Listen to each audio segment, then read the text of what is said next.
দেখতে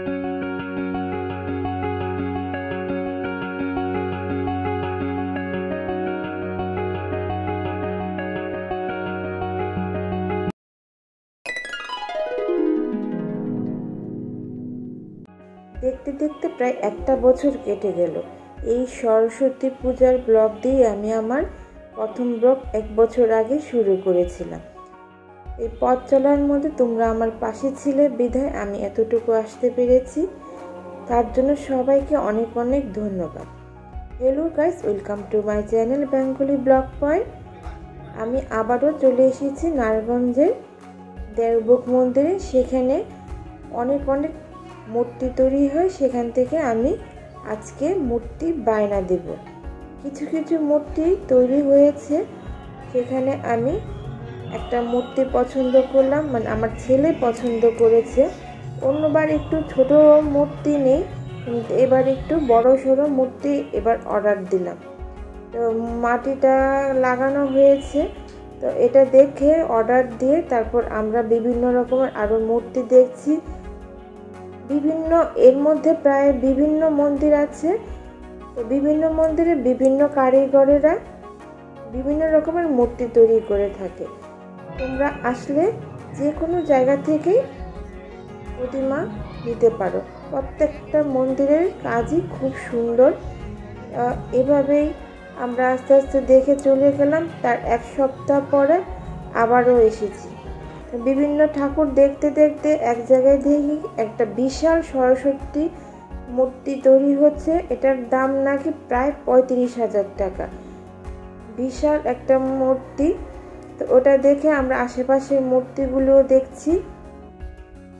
তো আজকে এসে দেখি যে মূর্তিতে আস্তে আস্তে সাদা রং করা হচ্ছে। তো আরও 1 সপ্তাহ পরে, মানে সরস্বতী পূজার ঠিক 2 দিন আগে আবারও এসেছি যে মূর্তিগুলো সম্পূর্ণ তৈরি হয়েছে কিনা। কারণ আমরা মূর্তির শাড়ির রং লাল সাদা বলে গিয়েছিলাম, ওরা ঠিকমতো দিয়েছে কিনা সেটা দেখার জন্য এসেছি। এসে দেখি ওদিন অমাবস্যা ছিল, মন্দিরে বিভিন্ন রকমের পূজা হচ্ছে মার। তো আমরা ঘুরে ঘুরে মায়ের পূজা দেখছি। মন্দিরের ভেতরে বেশ কয়েকটা কালী পূজা হচ্ছিল। চলো দেখাই তোমাদের।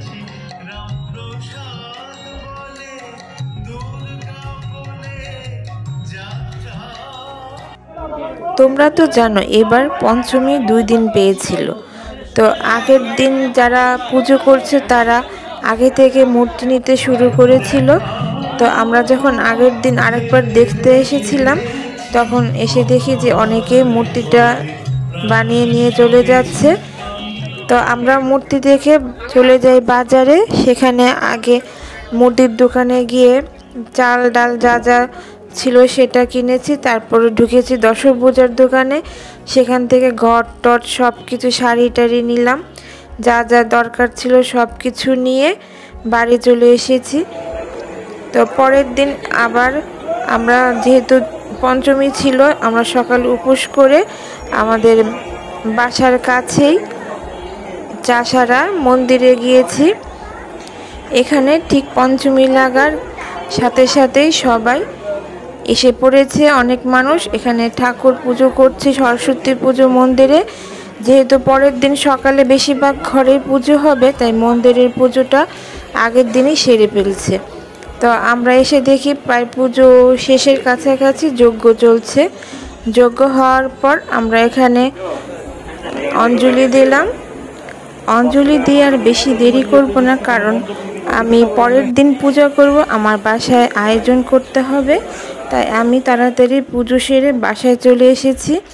আমার ছেলে মেয়েরা সবাই মিলে এখানে ঠাকুরের যেখানে রাখা হবে সেখানে সাজাচ্ছে। তো ওরা সবাই মিলে ঠাকুর এখানে সাজাচ্ছে, আর আমি ঘরের ভেতরে পুজোর আয়োজন করছি।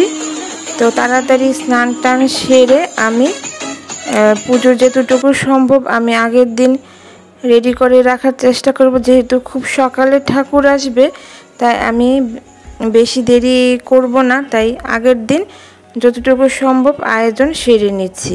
আর এরই মধ্যে ওরা চলে গেছে মূর্তি আনতে, সবাই মিলে ভ্যানে করে মূর্তি নিয়ে এসেছে।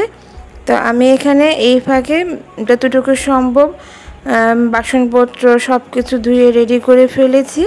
তারপর কিছু নাড়ু, মোয়া, খইয়ের উপরে এগুলো তৈরি করব যতটুকু সম্ভব। আমি এখানে তৈরি করতে করতে আমার ছেলেরা ঠাকুরও নিয়ে এসে পড়েছে।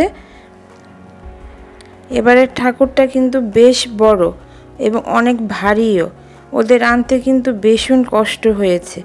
তাই আর এবার অন্য জায়গায় আর ঠাকুর রাখিনি, যেখানে পুজো করব সেখানে একদম সবাই মিলে ডাইরেক্ট ওখানে বসিয়ে দিয়েছে।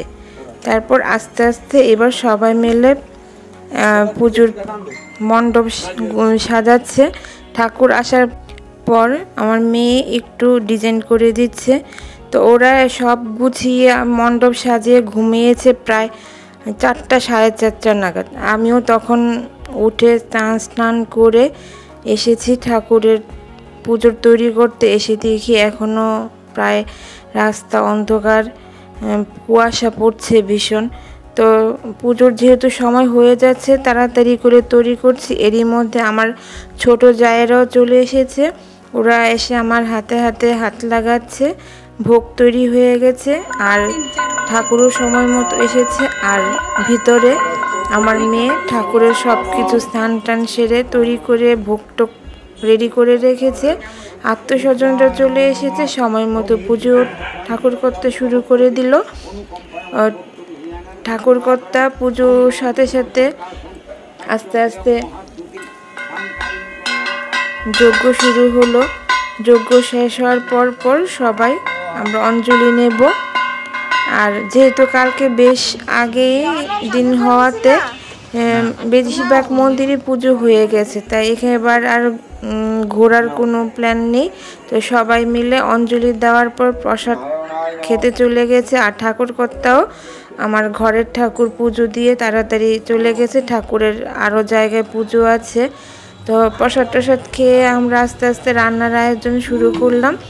তো আমার ননদ আমার সাথে হাত লাগিয়েছে। তো এখানে মোটামুটি রান্নার প্রস্তুতি চলছে। এভাবেই দেখতে দেখতে আমার সরস্বতী পূজা চলে গেল। আবারও দেখা হবে নতুন কোনো ব্লগ।